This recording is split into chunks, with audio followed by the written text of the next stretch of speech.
coding is basically problem solving, coming up with clever ways to make things happen on a screen. Sometimes you can first try to get things done by using a lot of force. Like in the Stone Age, cavemen tried to move big chunks of stone by dragging them along the ground with a lot of force. Now, modern people put wheels on their heavy things, and that requires less force. And that's a very good way to solve a problem. Computers are really not smart. They can't do anything unless we tell them what to do. But that's where it gets all exciting. We come up with clever ways to solve something, and the computers are really good at following our instructions. But be careful not to give the wrong instructions.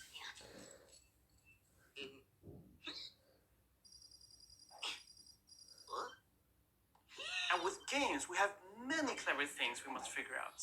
Like what happens if a player pushes a button, or what happens if she doesn't, and what happens when a character runs into a block of stone.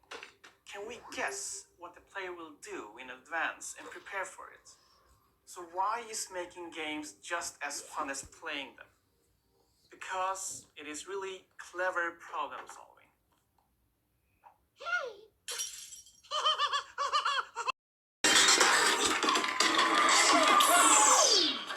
I think storytelling adds depth and fun to games.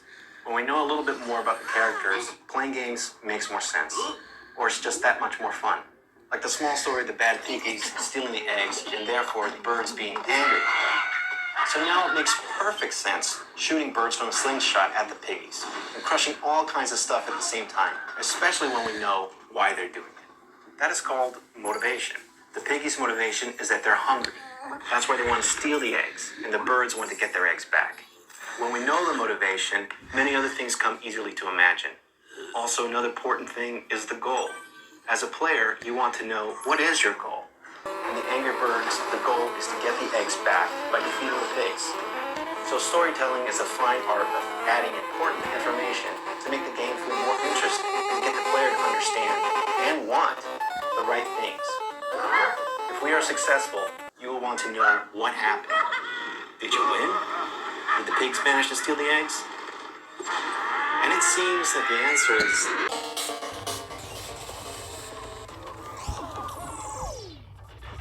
If computers are very clever, but they're good at following rules, then what kind of rules do the coders give them?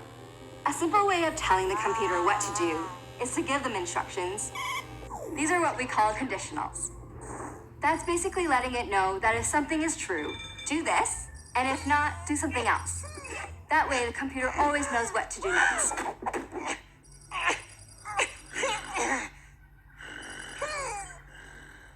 For example, we can give an instruction that if I'm talking, the pig must stand still. But if I'm quiet, he should jump. And if I clap, he should go away. We can also combine conditionals. But then we must be prepared that a lot can happen. So the important thing is to keep in mind that your conditionals must be simple enough, or you might just end up surprising yourself.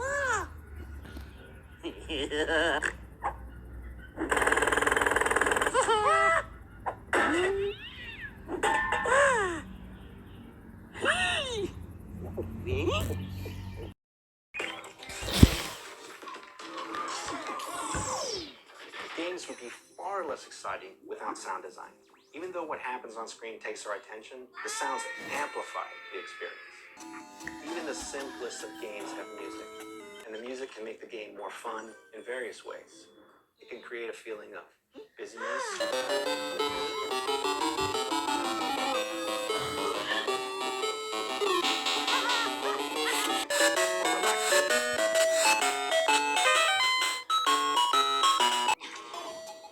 music brings emotion. And theme music can be so recognizable that when you hear it, you automatically start thinking about the game world. There's almost always sound effects. And the sound also guides the player in a subtle way.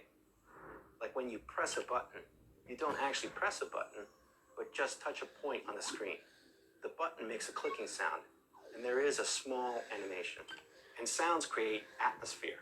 The ice desert feels colder when the wind is howling.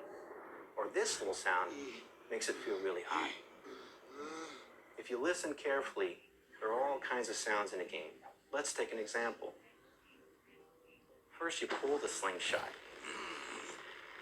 Then the release. The birds make a funny noise mid-air. And finally, when they hit the target, a big crash. Sometimes the sound needs to be subtle. And sometimes the sound has to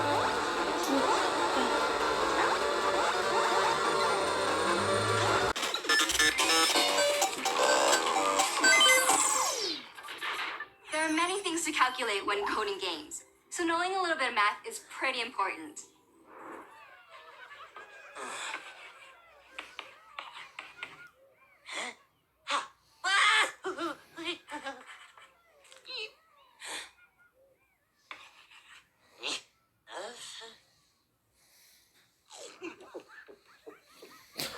Most mobile games have all kinds of shapes and distances and forms, so a bit of terminology goes a long way.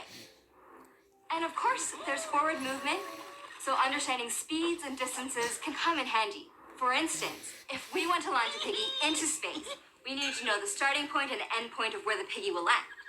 So to do so, we'll have to use math to calculate distances and angles.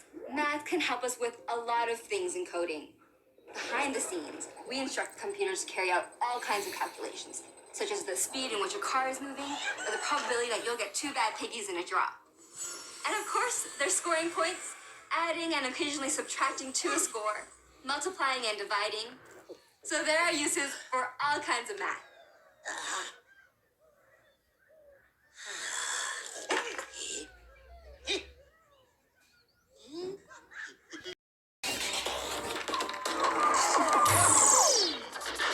Let's take a look at how game characters are designed. The first step comes really together with the game designer. We discuss what the game will be like, what role each character has in the game, and try to figure out what kind of personality they might have. It's not enough to say the character's a bad pig. I want to know, is he a scientist, a king, a stupid soldier, or maybe a professor? So to get the personality right, we start drawing. Try to add the unique thing, even though we know that in the game, all the fine details don't necessarily show. Back in the studio, we create what is called key art, really big paintings with a lot of detail and colors.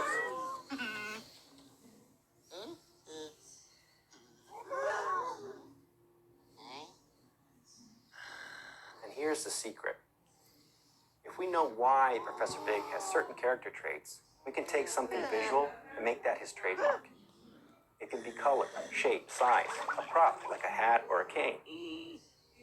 Then when we scale down the gameplay, we know exactly which pig is the professor, and that will help the game be more fun to play. Then we take the character art and start building it in the digital studio. The character does not only need to look right, but also have the distinctive ways of moving, or otherwise reacting to elements. And that's a really cool part of character design, especially with pigs.